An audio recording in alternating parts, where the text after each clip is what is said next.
Bom dia a todos. Bom dia. Que o nosso querido Mestre Jesus possa encontrar na manhã deste domingo, no coração de todos nós, uma terra fértil preparada para que Ele então cultive sua sementinha de paz. É sempre uma alegria receber o convite e a oportunidade que a casa oferece, viu, Flávio? Eu e ele sempre me convidam de estar aqui falando com vocês. E o nosso tema hoje é muito simples, mas justamente por ser simples, talvez passe desapercebido aos nossos olhos.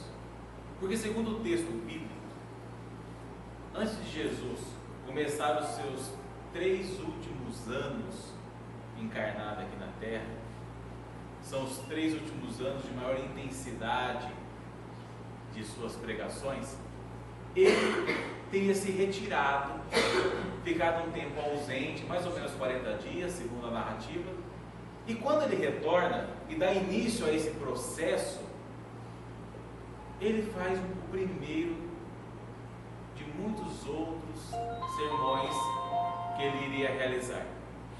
Esse primeiro sermão é considerado o mais importante de todos. Mas por que o mais importante? Porque nesse sermão ele consegue resumir de forma sintetizada toda a moral da doutrina cristã. Ele consegue nos passar um resumo tocante de tudo aquilo que ele nos deixou como ensinamento. E esse sermão é tão reconhecido não só pelos cristãos como nós, como também por líderes de outras denominações religiosas. Mahatma Gandhi, por exemplo, disse certa vez numa oportunidade que se porventura nós, cristãos, perdêssemos todas as obras do cristianismo, mas que se restasse apenas o Sermão da Montanha, nós não teríamos perdido nada. Esse chamado Sermão da Montanha, o Sermão do Monte, e ainda para quem prefere as bem-aventuranças, nós vamos encontrar ele de duas formas no texto evangélico. No Evangelho de Mateus, de forma contínua, e também no Evangelho de Lucas, todo fragmentado. E esse texto, essa narrativa de Jesus, quando ele o faz, ele conseguiu ali consolar as criaturas que o ouviam. Ele conseguiu depositar naquelas criaturas a confiança no futuro. Sugeriu que fossem resignados, pois a recompensa lá na frente seria extremamente grandiosa. O tempo passou.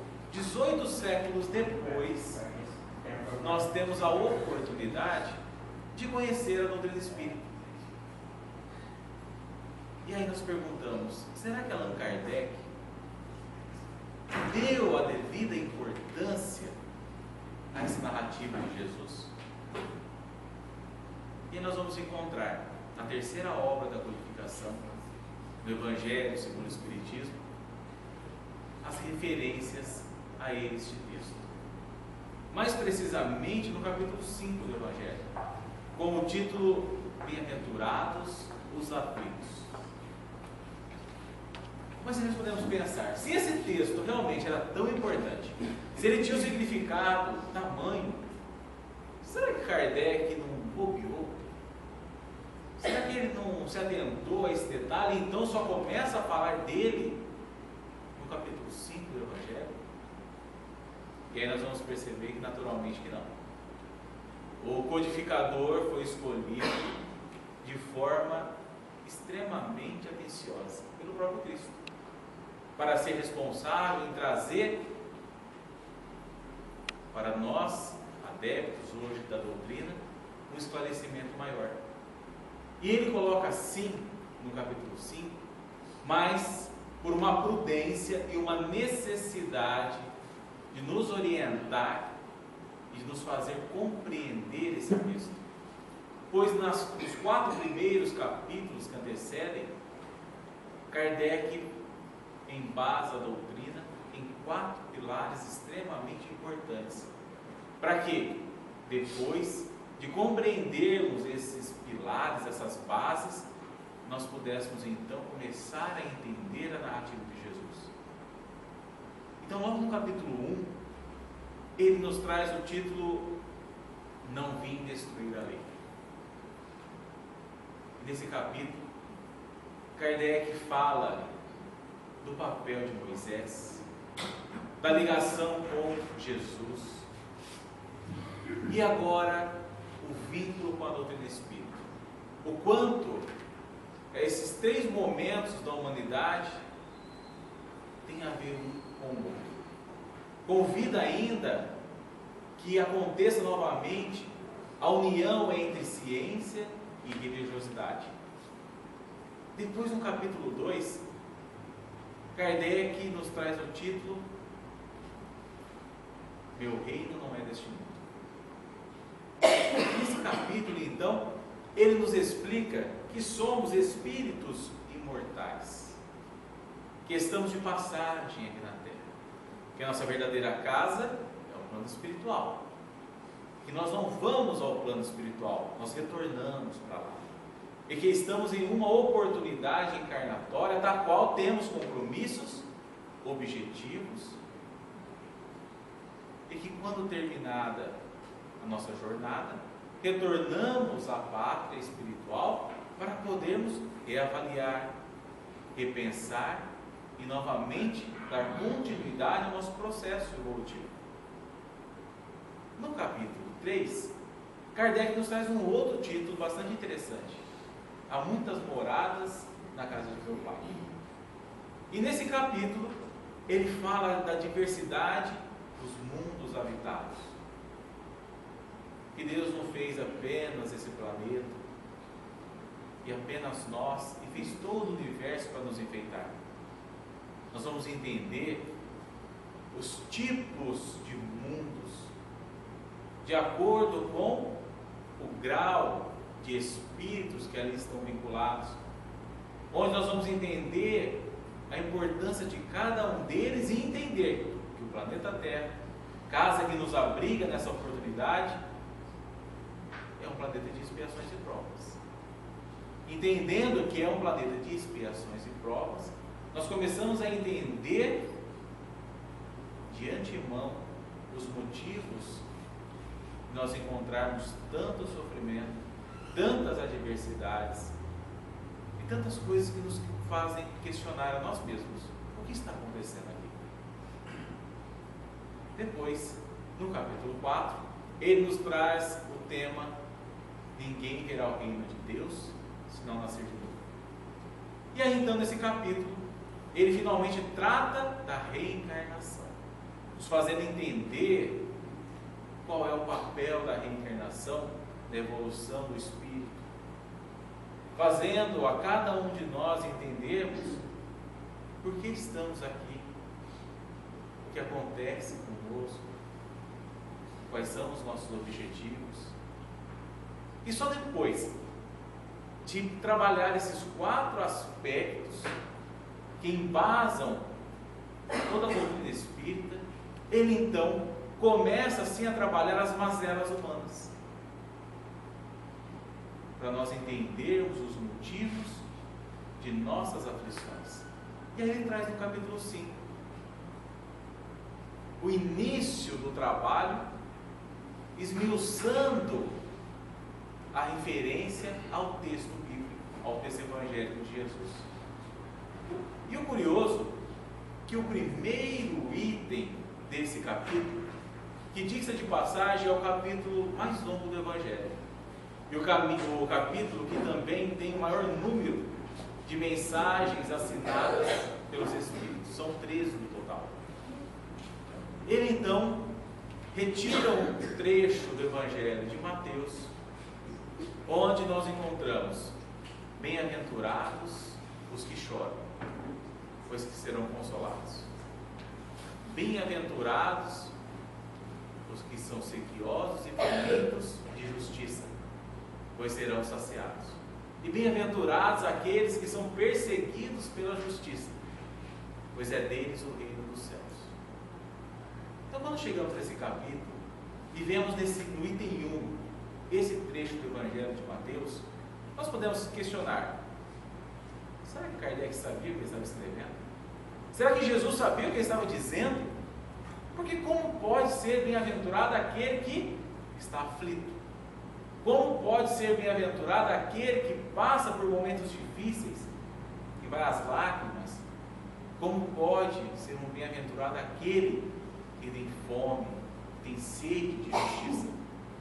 E como pode ser bem-aventurado aquele o qual a justiça persegue? E essa dúvida não fica restrita apenas a nós, espíritas, mas também a todos aqueles que muitas vezes começam a buscar a informação do Evangelho. Nós temos um caso interessante na biografia de Eurípides Barçanufo, que foi um dos grandes baluartes do movimento espírita do Brasil.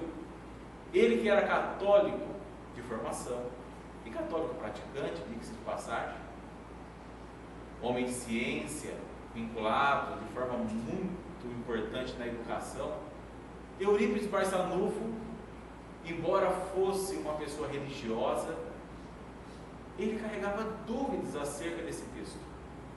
Ele não conseguia entender exatamente como aquelas pessoas que aos olhos nossos eram os infortunados, pudessem ser exatamente aos olhos do Cristo o inverso, os bem-aventurados. E ele então, numa oportunidade, fica sabendo que alguns de seus familiares,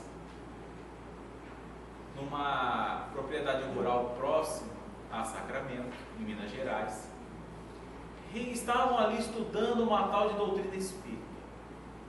E aquilo incomodou muito Eurípides, porque ele era uma pessoa extremamente conhecida, atuante, e aquilo incomodou. E um dia ele recebe a visita de um dos seus tios, inclusive um vinculado a esse grupo de parentes que na propriedade rural estudavam o espiritismo. E nessa visita que esse tio faz a Eurípides, ele traz um livro, o livro de nome Depois da Morte, de Leon Denis. Eurípides recebe o presente, até por uma questão de educação. Porém, quando vai guardar aquele livro, que a princípio ele não tem interesse algum, ele então vai folheando. E quando ele percebe, ele amanhece o dia seguinte devorando as informações que estavam contidas naquela obra de Leon Denis. E aquela obra proporcionou uma experiência diferente a Eurípides. Um misto de esclarecimento com muitas outras dúvidas. Porque ele encontrou ali uma relação com a filosofia, com a verdade, que desperta nele uma certa curiosidade. E então ele resolve, convidando um amigo para ser sua testemunha, e sem avisar àquela propriedade rural onde acontecia os estudos da doutrina, para poder então investigar o que tinha por trás desse tal de espiritismo. E ele chega realmente sem avisar e já tem uma surpresa logo de imediato, pois ele observa que na mesa onde estavam sentadas aquelas pessoas simples, a maioria familiares, estavam duas cadeiras vazias, uma destinada a ele e a outra ao amigo que ele convidava. Eles sentam e logo depois da prece inicial há uma primeira comunicação onde, por um médium, Dr. Adolfo Bezerra de Menezes, fala a Eurípides o quanto eles o aguardavam, como estavam ansiosos em vê-lo junto deles. E fala a Eurípides da responsabilidade na qual ele estava incluído. Qual seria o seu papel a partir dali? E ele vai ouvindo aquela narrativa de Bezerra de Menezes e vai se questionando: mas será que isso aqui não é uma fraude? Será que realmente aqueles que morreram, eles podem retornar? Eles podem se comunicar conosco? E ouvindo aquela narrativa, ele vai formulando na sua própria cabeça. Se realmente isso não for uma farsa, se isso não tem o objetivo de me enganar, de me iludir, então que possa vir João, o evangelista, e me explicar as bem-aventuranças. Olha a audácia de Eurípides Barçanufo. Ele que carregava as dúvidas sobre o texto evangélico, queria que nada mais que João viesse explicar para ele. E logo depois da publicação do Dr. Adolfo Bezerra de Menezes, através do médium mais simples que estava naquele local, por mais de uma hora, João o evangelista explica cada detalhe, cada minúcia dessa narrativa de Jesus. E Eurípides, naturalmente, não teve dúvidas. Nesse caso, nem eu teria. E ele se torna, a partir dali, um grande modelo de espírita, e vale a pena, quem tiver curiosidade, buscar mais informações, buscar mais detalhes da biografia dele, que é realmente inspiradora. Kardec, então, sabendo e preparado que era, nós teríamos essas dúvidas, nesse capítulo 5, só para trabalhar esses 3 versículos da narrativa do Sermão da Montanha: bem-aventurados os que choram, pois serão consolados. Bem-aventurados os sequiosos e famintos de justiça, pois serão saciados. E bem-aventurados que são perseguidos pela justiça, pois é deles o reino dos céus. Ele trabalha de uma forma brilhante, deixando bem claro, primeiro, que Deus não erra de endereço, que Deus oferece a cada um de nós tudo aquilo que nós precisamos e que muitas vezes não é o que nós queremos, que Ele nos oferece as ferramentas adequadas para que nós possamos aprender a nos lapidar.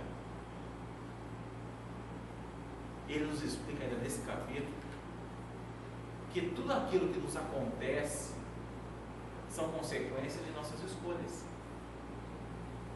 e o que nos acontecerá também são consequências das escolhas que estamos fazendo agora, e que tudo aquilo que nós não encontramos explicação na vida atual está vinculado a experiências anteriores, das quais nós temos a oportunidade de experimentar, de vivenciar agora de maneira diferente, ou que muitas vezes estamos sendo provados até onde chega o nosso vínculo com o Criador. Kardec, ainda nesse capítulo 5, nos fala da importância do esquecimento do passado, para que com as novas ferramentas, com a nova oportunidade, nós possamos nos vincular de novo àqueles que nós somos ligados, seja pelo amor ou seja pela dor, para que possamos ali começar um novo trajeto, sem ranços, sem lembranças, para que quando necessário nós possamos substituir todos os vínculos desastrosos por novas histórias, agora vinculadas ao amor.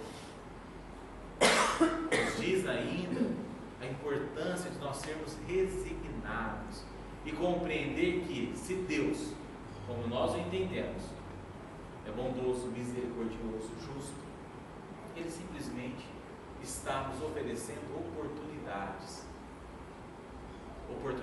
compatíveis à nossa realidade e às nossas necessidades, e que Ele, de forma alguma, colocaria um fardo superior à nossa condição de arrastá-lo, e que, se eu confiar e fazer a minha parte, a recompensa na frente será grandiosa, de acordo com o esforço e com a resignação que eu me proponho a ter. Ele nos lembra ainda de que muitas vezes, atribulados e sem fé que somos, nós devemos ficar muito atentos a 2 situações muito complexas, e que, infelizmente, nós ainda buscamos elas como subterfúgios como uma tentativa de escape, nos alertando dos perigos da loucura e do suicídio. Então, tudo isso Kardec trabalha nesse capítulo. Além de nós termos, na sequência, a explicação dos espíritos, que é tão longa quanto. Tudo para que a gente possa entender por que aquele que está aflito é um bem-aventurado.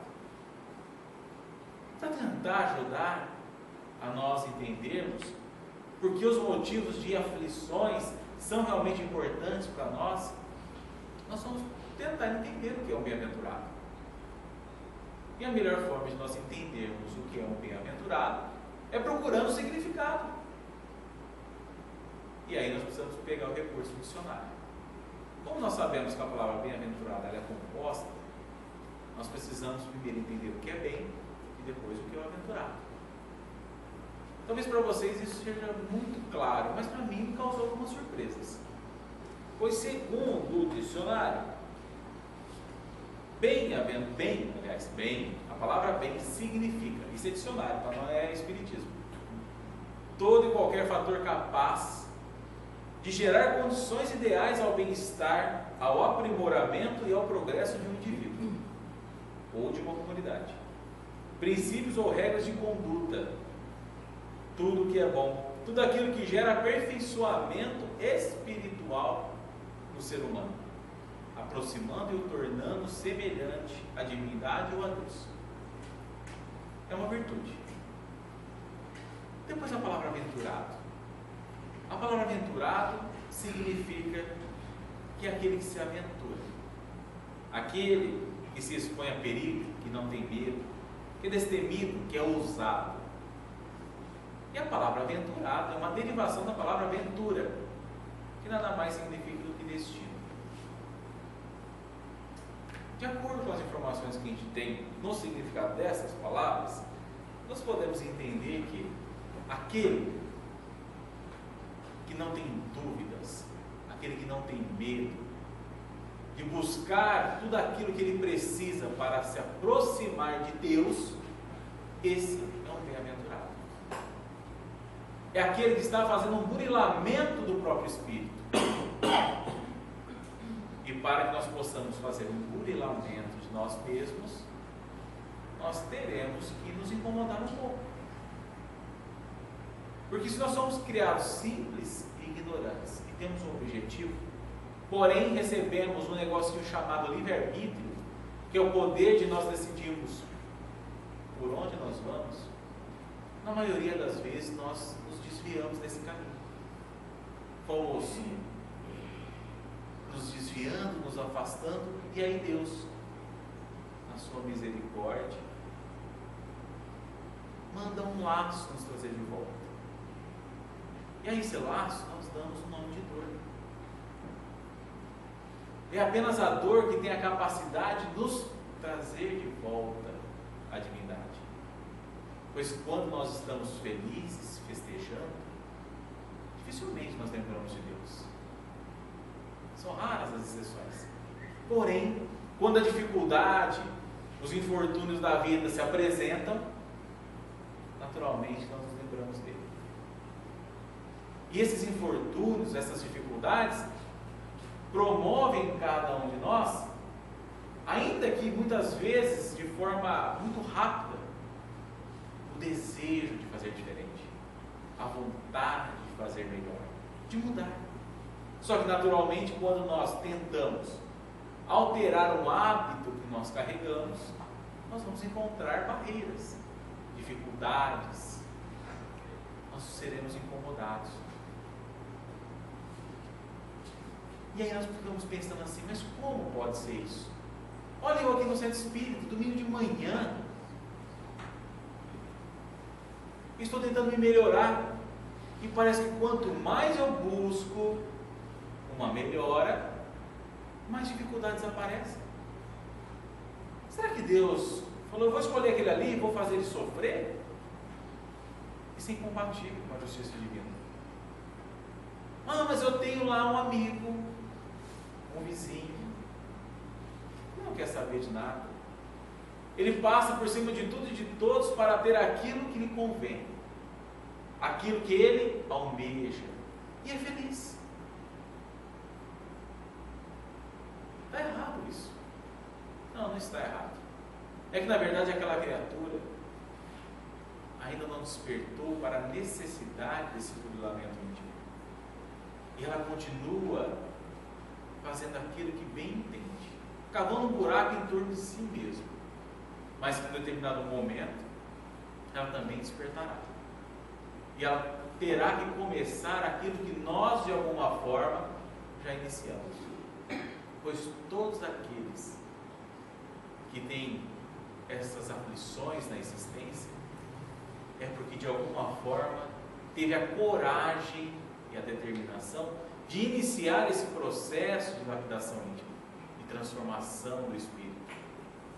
E quando nós estamos prontos, quando nós começamos a ter interesse nessa grande mudança, Deus começa a oferecer as ferramentas. E cabe a cada um de nós aprender a manipulá-las. Aí Emmanuel, então, pelas mãos de Francisco Cândido Xavier, no livro Palavras da Vida Eterna, num texto de nome Nossa Cruz, nos fala algo interessante. Eu vou tomar a liberdade de ler para que a gente não perca nenhum detalhe. Ele começa assim: ninguém se queixe inutilmente. A dor é processo, progresso é fim. Assim sendo, caminheiros da evolução ou da redenção, tem cada qual a sua cruz. Esse almeja, aquele deve. E para realizar ou ressarcir, a vida pede preço.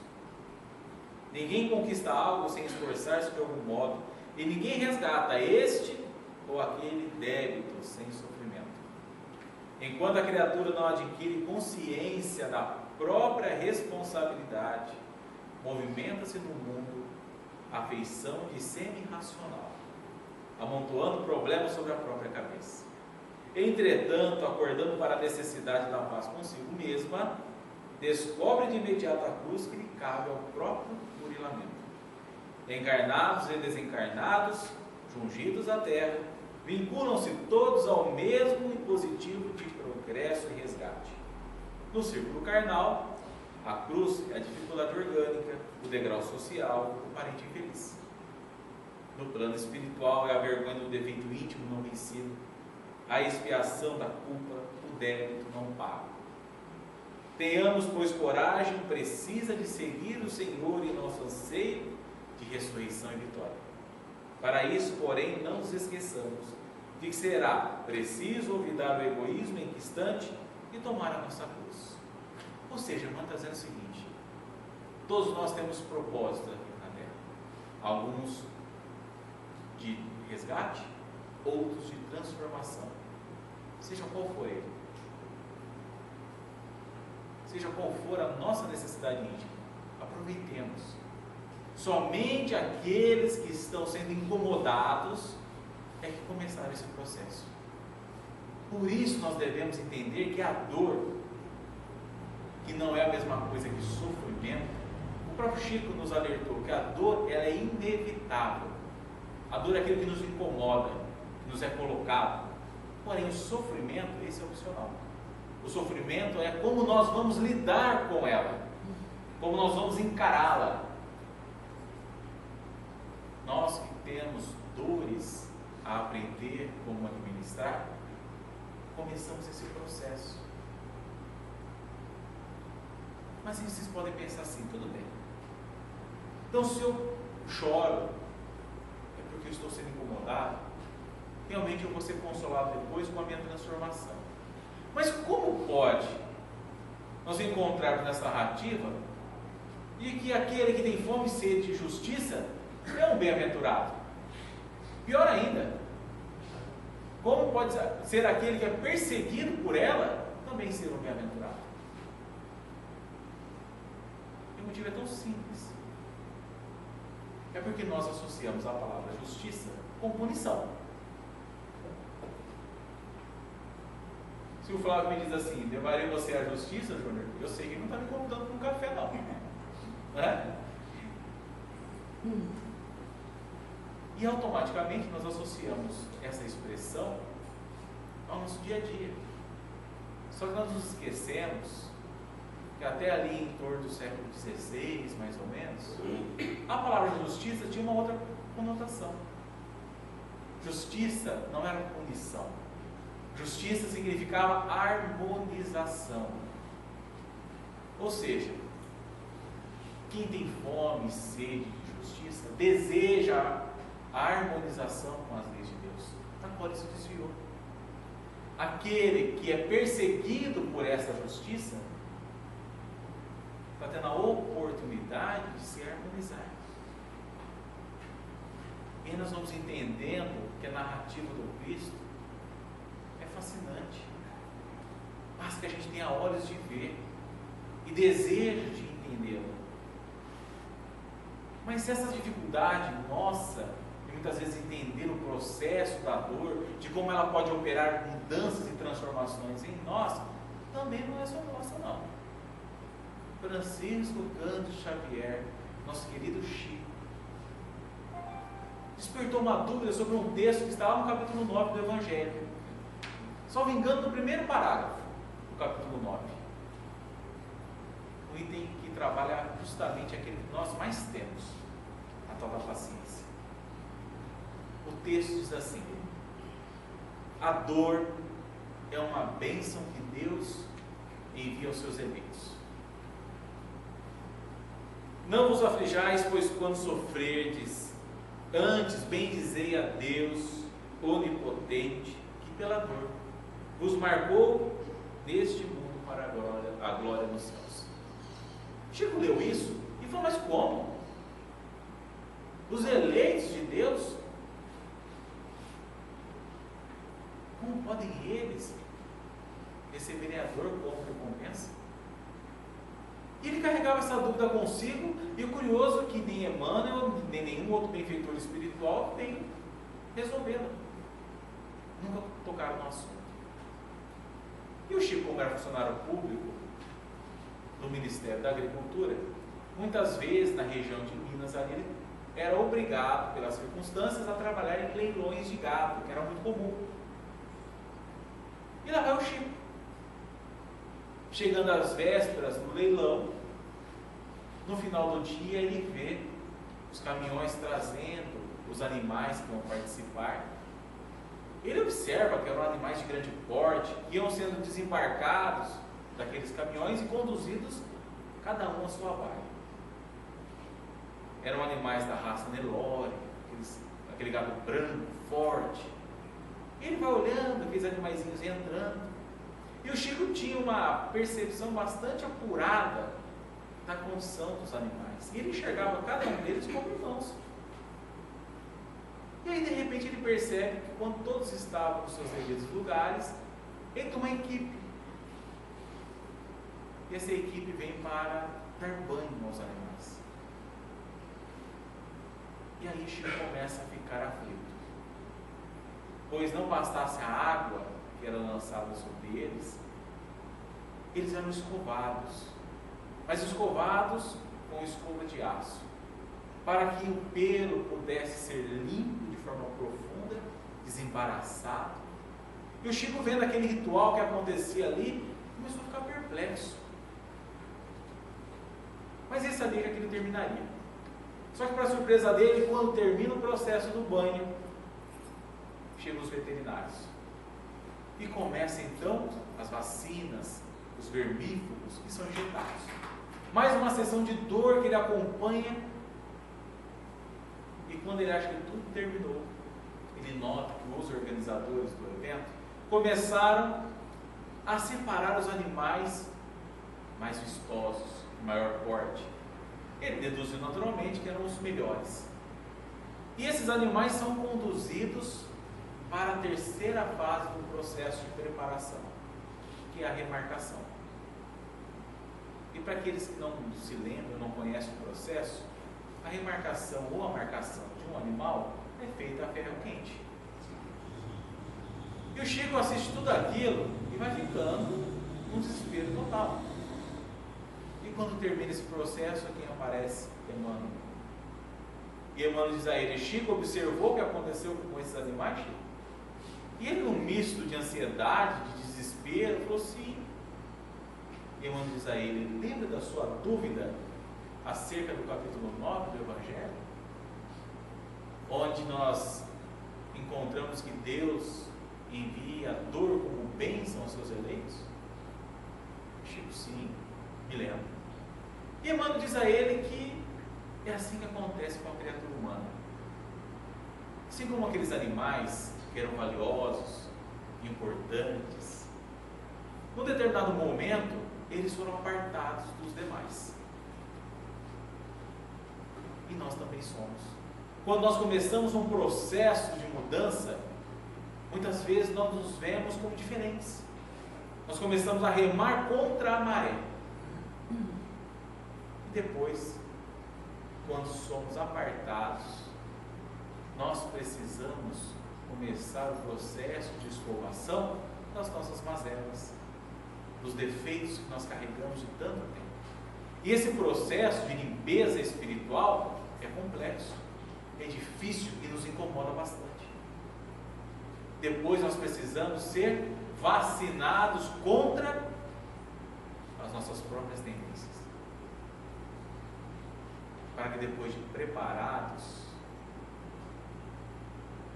nós possamos ser sim marcados como os eleitos de Deus.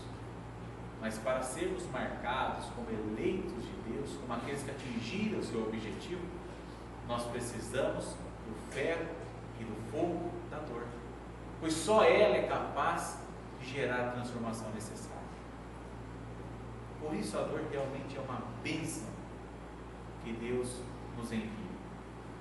Nós precisamos aprender a lidar com ela, para que a gente possa, ao invés de reclamar, bem dizer. Ao invés de questionar, entender que se Ele ofereceu aquilo, é porque nós precisamos e que nós conseguiremos suportar. Se nós entendermos isso, e se nós nos esforçarmos para atingir a condição de viver isso da melhor forma possível, não tenhamos dúvida. Essa será a melhor encarnação que nós teremos. Aproveitemos, confiemos e façamos a nossa parte. Muita paz, coragem para todos nós.